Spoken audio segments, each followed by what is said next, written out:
नमस्कार दोस्तों, आपका स्वागत है शोभा के किचन में। आज मकर संक्रांति है। मकर संक्रांति की आप सभी को बहुत बहुत शुभकामनाएं। तो आज मकर संक्रांति के उपलक्ष्य में ही हम बनाने जा रहे हैं तिल के लड्डू। तिल के लड्डू हमें सर्दियों में जरूर खाना चाहिए, क्योंकि तिल और गुड़ की तासीर जो है गर्म होती है, वो हमारी हेल्थ के लिए बहुत लाभदायक होती है। तिल के लड्डू बनाने के लिए मैंने जो सामग्री ली है वो है 1 किलो सफेद तिल। आप चाहें तो इसमें काले तिल भी मिक्स कर सकते हैं। 1 किलो गुड़, 1 बाउल अखरोट, 1 बाउल बादाम, 1 बाउल किशमिश, 1 सूखा नारियल, इलायची पाउडर, गोंद और घी लेंगे। देखिए, हम जो तिल के लड्डू बनाने वाले हैं उसके लिए सबसे पहले हम तिल को भुनेंगे। ध्यान रहे कि तिल को भुनने के लिए एक खुला बर्तन ही लें, ताकि हम इवनली उसे रोस्ट कर सकें। जैसे जैसे तिल सिकने लगते हैं बहुत ही अच्छी फ्रेग्रेंस आने लगेगी। तिल का कलर भी कुछ ब्राउन होने लग जाता है और आप देखेंगे कि तिल पॉप अप करने लग जाएंगे, तो आप समझ जाना कि तिल सिक चुके हैं। आपको लगातार तिल को हिलाते रहना है और हल्के हाथों से सेकते रहना है।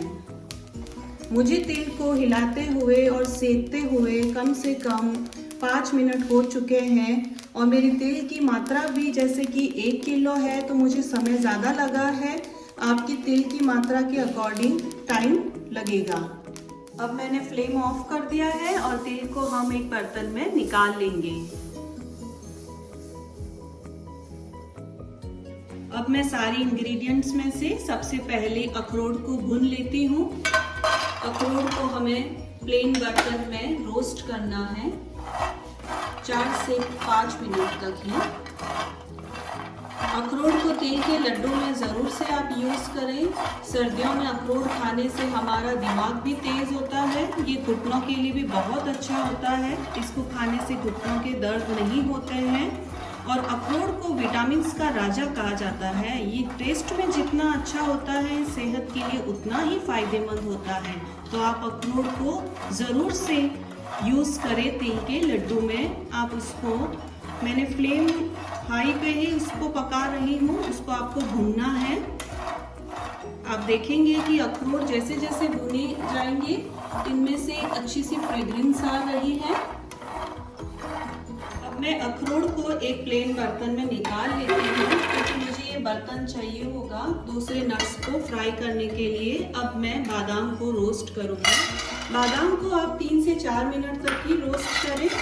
बादाम जैसे नट्स खाने से मेटाबॉलिज्म तेज होता है और शरीर तेजी से फैट बर्न करता है। तो बादाम हमारे लिए बहुत ही अच्छे होते हैं। इनमें प्रोटीन और फाइबर भी काफ़ी होता है, इसीलिए मैं तिल के लड्डू में भी बादाम यूज़ कर रही हूँ। तो आप भी ज़रूर यूज़ कीजिएगा बादाम। बादाम अब सिक चुका है। अब इसको हम एक बर्तन में निकाल लेते हैं।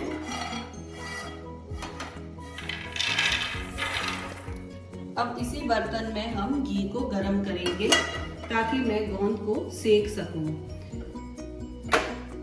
घी गरम हो रहा है, तब तक मैं आपको बता दूं कि मैं गोंद का यूज़ क्यों कर रही हूँ इसमें। वैसे तो गोंद को मैं यूज़ इसलिए कर रही हूँ क्योंकि आपको तो पता ही होगा कि सर्दियों में गोंद के लड्डू बनाए जाते हैं। गोंद के लड्डू हमारी हेल्थ के लिए बहुत ही गुणकारी होते हैं। गोंद के लड्डू खाने से मांसपेशियां और हड्डियाँ मजबूत होती हैं। इसीलिए मैं तिल के लड्डू में भी गोंद का यूज़ कर रही हूँ। और वैसे गोंद का जो टेक्सचर होता है वो क्रंची होता है, जिससे तिल के लड्डू बहुत ही अच्छे बनेंगे। तो हम गोंद को सेकना शुरू करते हैं। आप देख सकते हैं कि गोंद जैसे जैसे भुन चुका है वो फूलने लगा है। उसका जो कलर है वो भी चेंज हो रहा है। जो ब्राउन कलर का गोंद था वो अब वाइट हो चुका है और ये फूल चुका है। अब गोंद सीख चुका है। मैंने फ्लेम ऑफ कर दिया है। आप देखेंगे कि जो हार्ड था वो कितना सॉफ्ट हो चुका है हमारा गोंद। हम इसको एक प्लेट में निकाल लेते हैं। आप ध्यान रखिएगा कि गोंद जले ना। गोंद में एक सॉफ्टनेस आ चुकी है और यकीन मानिए जब आप इनको तिल के लड्डू में यूज़ करेंगे तो बहुत ही स्वादिष्ट एक टेस्ट आएगा। तिल के लड्डू का टेक्सचर बहुत ही क्रंची और बहुत ही टेस्टी रहेगा। आप गोंद को एक बार ज़रूर से यूज़ करके देखना अपने तिल के लड्डू में। अब हम बादाम को मिक्सर में ग्राइंड कर लेते हैं।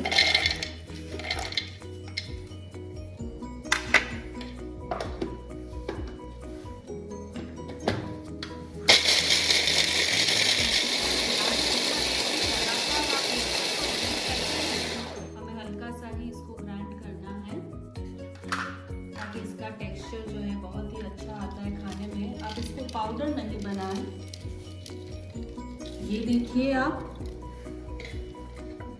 बादाम कैसा दरदरा दिख रहा है। आप इसको ऐसे ही रखें, ये स्वाद में बहुत ही अच्छा होता है। इसी तरह अब हम वॉलनट्स को भी पीस लेंगे।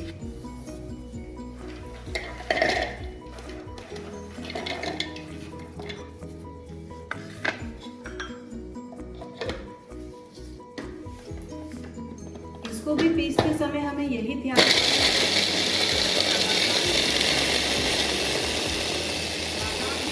ही रखने हैं। अब हमारे इंग्रेडिएंट्स ग्राइंड हो चुके हैं। आप देख सकते हैं कि मैंने इनको किस तरह से पीसा है। आप भी इनको इसी तरह क्रश करें। आप इनको दरदरे ही रखें, इसका टेक्सचर अच्छा होता है। इन सब के साथ ही मैंने एक सूखा नारियल लिया था। सूखे नारियल को मैंने छोटे छोटे पीसेस में कट कर दिया था। तो मैंने आप देख सकते हैं कि कैसे कटिंग किए हैं उनके। अब मैं इनको भी ग्राइंड करने जा रही हूँ। ये बहुत ही कम समय लेंगे ग्राइंड होने के लिए, क्योंकि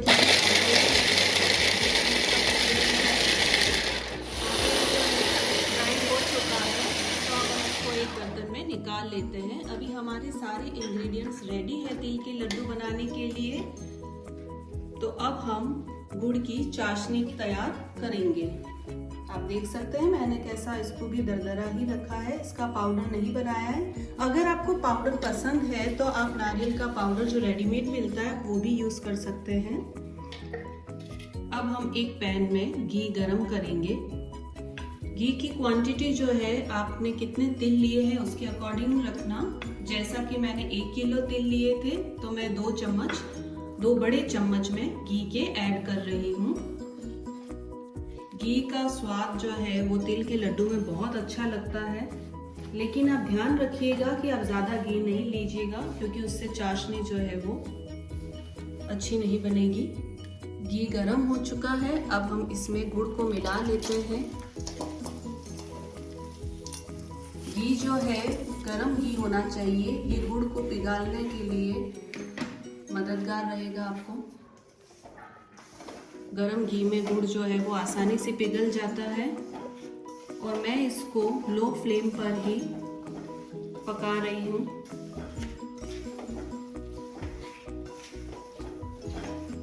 ये देखिए आप, घी जो है गुड़ में किस तरह से मिक्स हो गया है और गुड़ पिघलना शुरू हो गया है।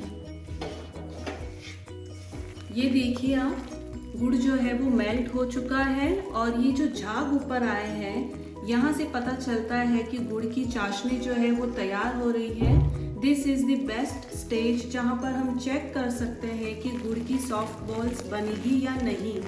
अब हम चाशनी को चेक करने के लिए इस पानी की बॉल में कुछ ड्रॉप्स डालेंगे।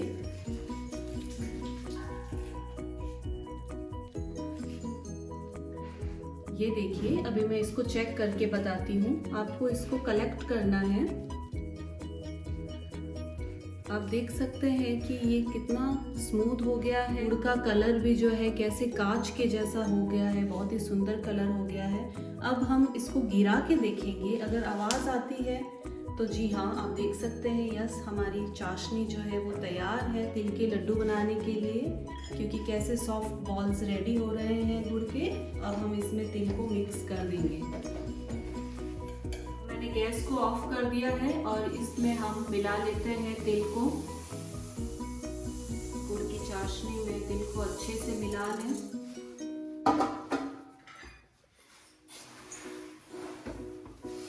चाशनी चाशनी जो है गरम है, आप केयरफुली इसको मिलाइए।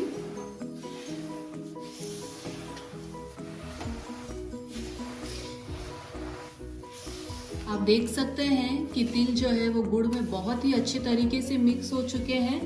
अब इसमें टेस्ट के लिए मैं इलायची पाउडर ऐड कर देती हूँ, जिससे तिल के लड्डू का स्वाद और भी बढ़ जाएगा। अब इलायची पाउडर इसमें मिला लें और इसी के साथ ही हमने जो दूसरे इंग्रेडिएंट्स ग्राइंड किए थे, बादाम और गोंद हमने जो सेक कर रखा था वो, और हम अखरोट, नारियल, ये सब भी इसमें मिक्स कर लेते हैं और इनको अच्छे से मिला लेते हैं।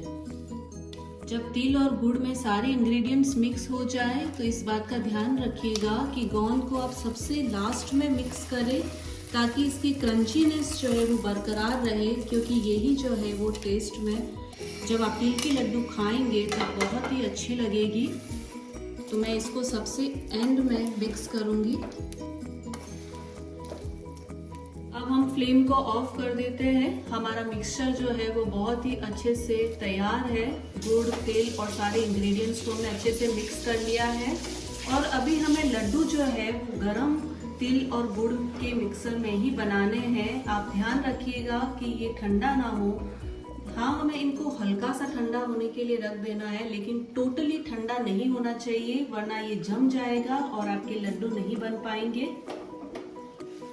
लड्डू बनाना स्टार्ट करते हैं। उसके लिए मैंने एक बर्तन में पानी ले लिया था। हम थोड़ा सा पानी लेंगे ताकि लड्डू बनाने में आसानी हो और वो चिपके नहीं।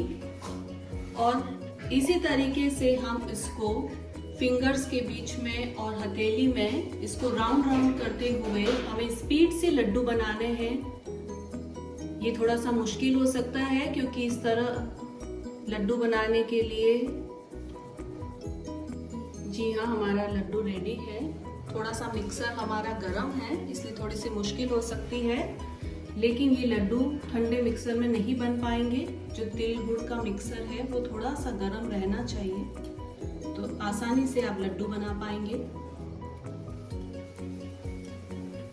आप देख सकते हैं कि कितनी आसानी से लड्डू बन रहे हैं। इसी तरह से मैं सारे लड्डू तैयार कर लूंगी। आप बीच बीच में थोड़ा सा पानी लेते रहें अपनी हथेली में। हथेली को सिर्फ आपको पानी में गीला करना है, इस तरीके से, और फिर आप तिल और गुड़ से लड्डू बना सकते हैं। इसी तरह से हथेली को रखना है और आपको इसी तरह से बॉल्स बनाने हैं।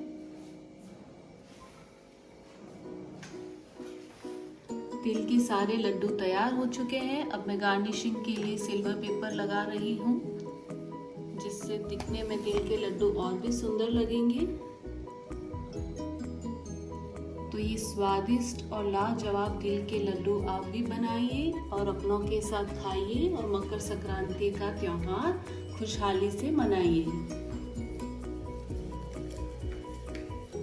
तो तैयार है हमारे तिल के लड्डू। हैप्पी मकर संक्रांति।